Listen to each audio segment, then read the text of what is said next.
Please welcome Simon-Skjodt Center for the Prevention of Genocide Director, Naomi Kikoler.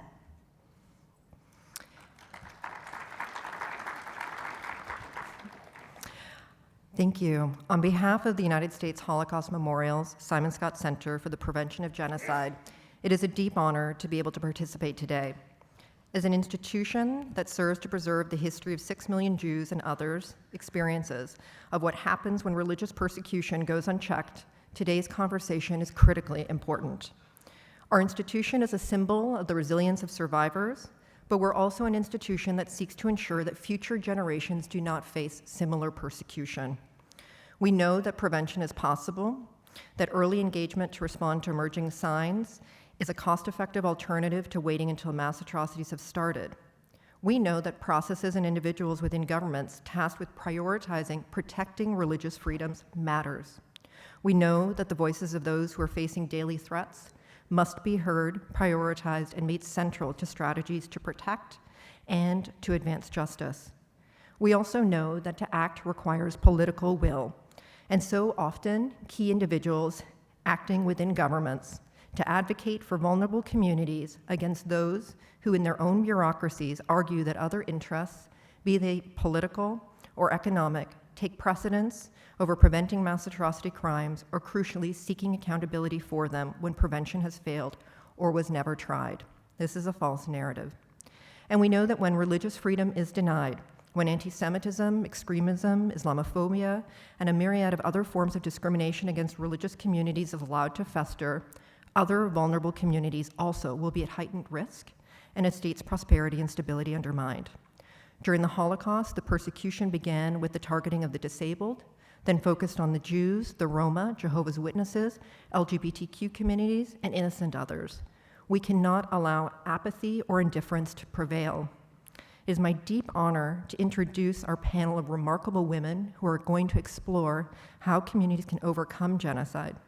We're fortunate to be joined by Azra Jafari, the former mayor of Nili and the first female mayor and first Hazara appointed mayor in Afghanistan. Ewelina Ochab, the International Bar Association's Human Rights Institute's program lawyer, Refcemi deputy director, and Coalition for Genocide Response co-founder, and Pari Ibrahim, the founder and executive director for the Free Yezidi Foundation.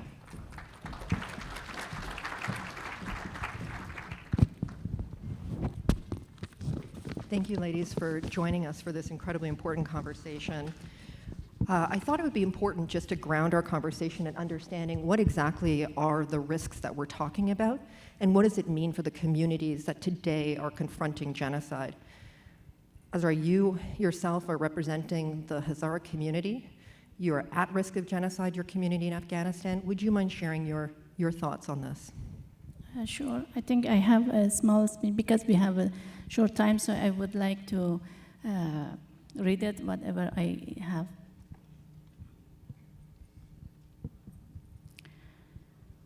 The Excellencies, ambassadors, senators, community leaders, civil rights activists, ladies and gentlemen, it is a great honor for me to be here today to be the voice of my people.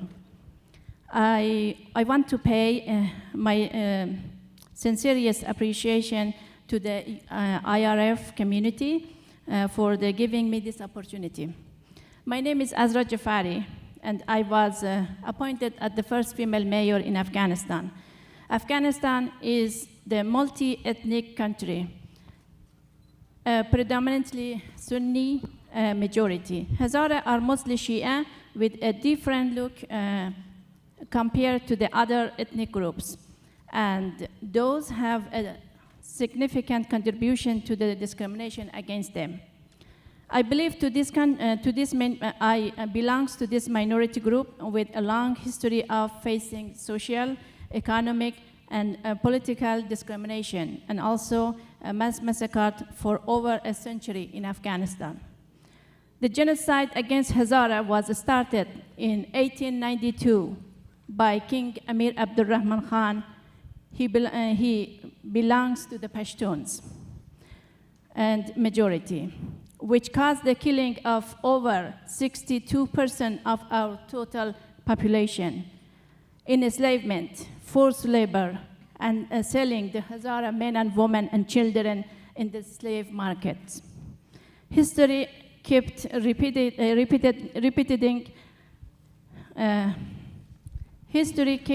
repeating itself by different Afghan rulers with the same ideology. Hazara don't belong to this country. On August 8, 1988, the Taliban captured a city called Mazar Sharif and killed over 2,000 Hazara men in just a few days. 3 years later, they killed another 300 men in another city by the name of Yakaulang in Bamiyan. Hundreds of thousands are displaced and then moved to neighboring countries. The Taliban kept destroying anything that had a Hazara identity. We all witnessed the destruction of the Bamiyan Buddha's statues, a symbol of Hazara civilization in the central part of Afghanistan for over 2,500 years.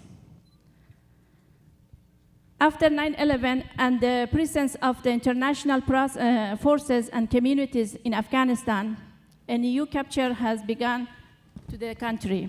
Hazara, who had no civil rights before that date, for the first time could vote, could breathe, and despite poverty, every Hazara male and female, boy and girls, was going to school.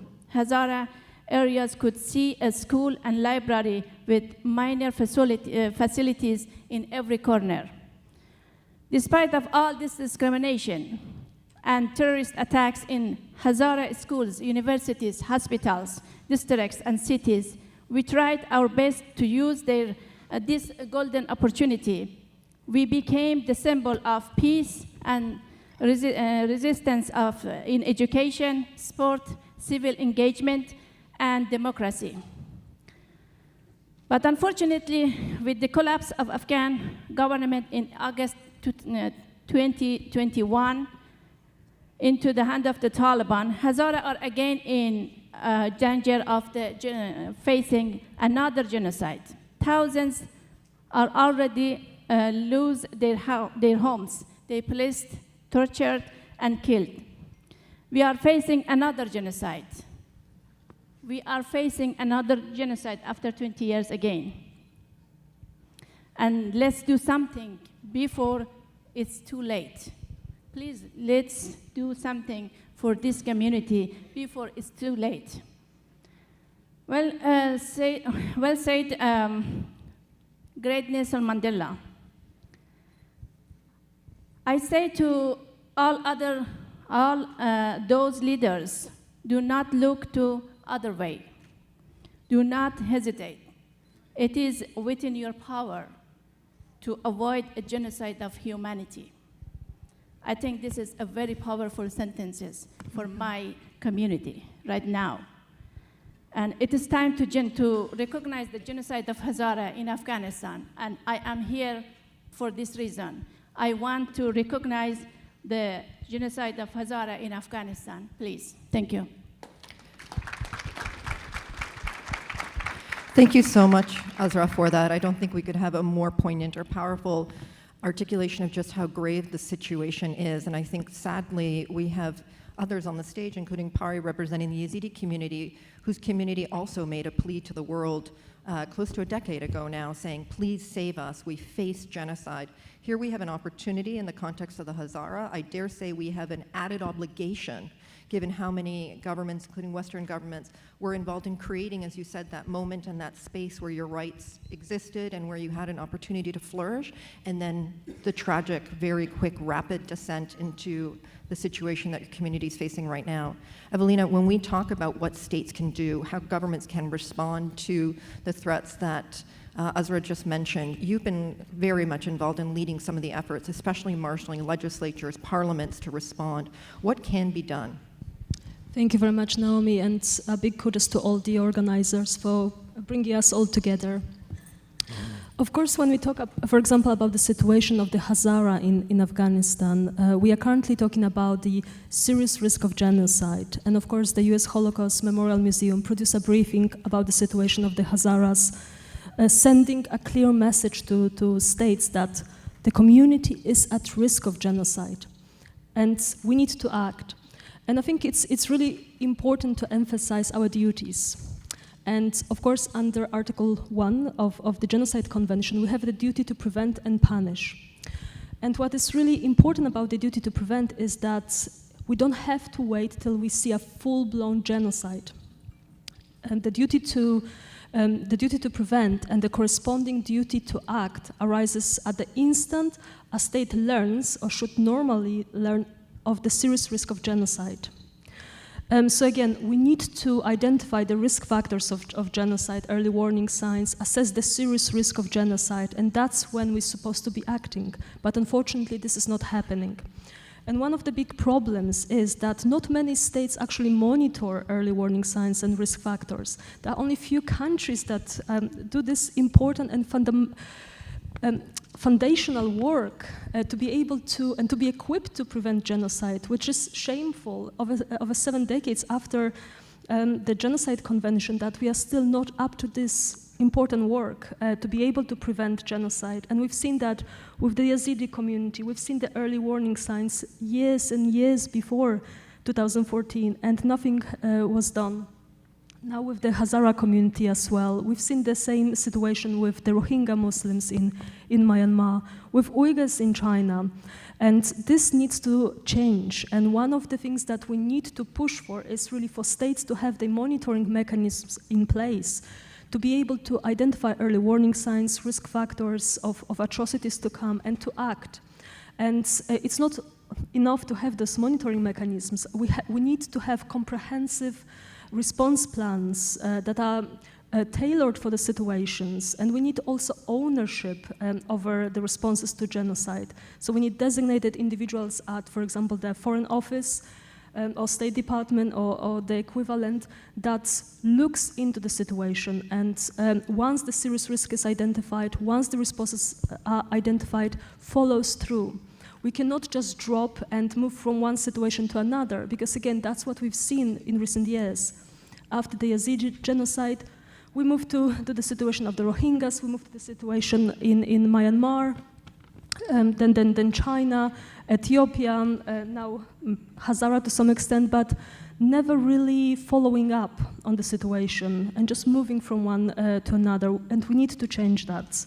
And because of that, of course, we've been working on a very important document that will be shared with you all, and it's the Westminster Declaration on Bridging the Gap in Genocide Responses. So I encourage everyone to have a look and to see how this document could be adopted in different jurisdictions. It was designed for the UK, but ultimately it could be adopted by other countries. Thank you. Thank you so much for that, Ewelina, and just for so clearly articulating why it's so important that governments allocate the resources to look for the warning signs. Azra mentioned these are decades of persecution, decades of warning signs that exist, have dedicated offices. The United States has the International Religious Freedoms Office. That is somewhat unique in the world. We need to see that replicated elsewhere. To do that, all of us have to articulate why it is wrong to look at this issue as just a boutique human rights concern. This is central to foreign policy. This is central to national security for all of our governments. I wanted to turn to the question, Pari, of what happens in the aftermath of genocide when or I think it's not even fair in the context of the Yezidi to say the aftermath, because we actually have an ongoing situation. Thousands of women, girls, boys remain missing, held by ISIS. What does the pursuit of justice look like in those cases? Thank you, Naomi, and thank you to everyone from the IRF Summit who has organized this to again shed a light on the lives of those who are being persecuted for their religion or belief. In this case, my people, the Yezidi community, the Islamic State, in August 2014 committed a genocide. They wanted to eradicate the Yezidi people. We are not Muslim, therefore, and they see us as devil worshippers, as infidels, and we needed to be eradicated. One thing that we're seeing is impunity. perpetrators are getting away with the crimes that they committed. People see these perpetrators as terrorists. These are genocidaires. These are mass murderers. These are rapists, pedophiles. They are slave traders in the 21st century. We see them get away with the crimes that they committed against our community, and it's ongoing. They are still committing these crimes against our community. And one of the things that we see in Iraq is the root causes that eventually turned into this genocide. They were never solved with the airstrikes, and we're grateful to the US and other coalitions that they did these airstrikes, but the ideology of the Islamic State lives forth in the communities in the Middle East. They see us as people of not the same. We are not equally treated. We need to start tackling these root causes to ensure that ethnic and religious minorities in the Middle East are able to survive and live. One of the things we're missing also is that communities themselves need to be supported to ensure there is a better future. We need more funding, we need more support, we need governments to listen to the suffering of our people. And we're grateful to the United States for seeing this as one of the governments specifically helping civil society to stand up their feet and support their own community. One of the things that our organization has done, and many others have done a lot of advocacy as well, but the Free Yezidi Foundation does specific crime scene analysis to ensure that the crimes that were committed in specific slaveholding sites, specific places in Syria and in Iraq, that there is knowledge with international prosecutors, FBI, other friends around the world who are seeking justice, that they know and are aware of the crimes that were committed against our people. Again, we should not, we should end impunity. Last thing, and then I'll wrap it up, is that our organization is looking for accountability everywhere, in every country, and for individuals, male or female, but also for companies who had, one way or the other, some responsibility to know what was happening to the Yezidi community. We are, and when I say we, the Free Yezidi Foundation, we are currently part, as a civil party to the suit against the Lafarge, the French cement company, who was paying off ISIS members in Syria to continue their work. Soon I'll go to France to ensure that we are admitting more evidence to this case. But there's also a responsibility with, for example, social media companies such as Facebook and Twitter to re-examine how ISIS was able to actively recruit members from around the world on their platform. We believe that the affected communities like the Yazidis, they deserve criminal and civil accountability, and we will pursue legal actions against individuals and companies and any other state. Thank you. Thank you so much, Pari, for that really powerful articulation of what is needed, and also for the remarkable work that your organization has been doing to really revolutionize and allow for a victim-centered approach to pursuing justice and accountability, and also for so clearly stating that genocide, there are many different actors that are involved in the commission of genocide, not just the state actors or non-state actors that are perpetrating the crimes, but individuals, neighbors that are complicit, companies that are creating an enabling environment in the context of the Uyghurs, companies that are benefiting financially from the commission of these crimes, from forced labor, the reality that the clothes we wear, the food we eat may be produced by people who themselves are the victims of these horrific crimes is something that I think all of us need to reflect very deeply on when we think about what we can do to tackle the crime of genocide. I want to just kind of reiterate Ewelina's call to action on sharing the Westminster doctrine that you'll speak about later as a blueprint for what governments can do. But I wanted to just in closing turn back to you, Azra, and ask you to just speak a little bit about what it is that you feel the participants here at the summit can do and what you and your community hope the international community will do to help your community. Actually, being in this community, I think it is a good opportunity. They all from our the leaders came from all over the world, so they could hear our voices, and then they get the. I think they can support their governments, the countries, to hearing the voice of Hazara in Afghanistan, and then they pushed. To their countries, they have to recognize the Hazara genocide, and because we need receive the justice. So this is important for us.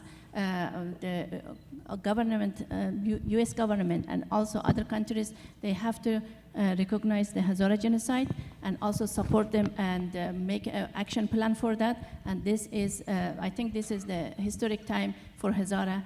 Because nowadays, when we are here, sitting here, we also facing in this situation. Unfortunately, I have a news. For example, since 2, 3 days, it is more than 1,400 families. They are displaced from Balkhab. Now they're moving to the Bamyan without any places, without any homes, without any food, and they are in trouble, in humanitarian crisis now. So this is, we need a very quick actions. They have to support the Hazara, protect the Hazara, and this is the protection of Hazara people. It is very important in Afghanistan right now. Thank you so much, Azra, for that. Just in conclusion, I just want to, in a concrete way, say there should be early warning analysis of and documentation of all the crimes that the Hazara are facing, building off what Ewelina and both Pari have said, to help protect today, but also build the case for justice and accountability efforts in the future. As Rabbi Hillel said, if not now, then when? I think that's the most clearest call to action that all of us can respond to. Today, as a center, we are deeply concerned about ongoing genocide, risks of genocide targeting the Rohingya community, Uyghur community, Hazara community, all on the basis of their Muslim faith. The Yezidi community, who've been targeted on the basis of their faith as well. Religious and ethnic minorities around the world today are living this reality. Genocide is not an issue of the past. It's not something that stopped with the Holocaust. It is a living, ongoing threat that faces, sadly, millions of people around the world. Thank you all for participating in this conversation, for such a rich and important contribution to the different angles to which we need to be alive to this issue, and also for discussing, especially Ewelina and Pari, options and ways forward. And Azra, I think we all stand here in solidarity with you and your community and the courage that you have to speak out. Thank you.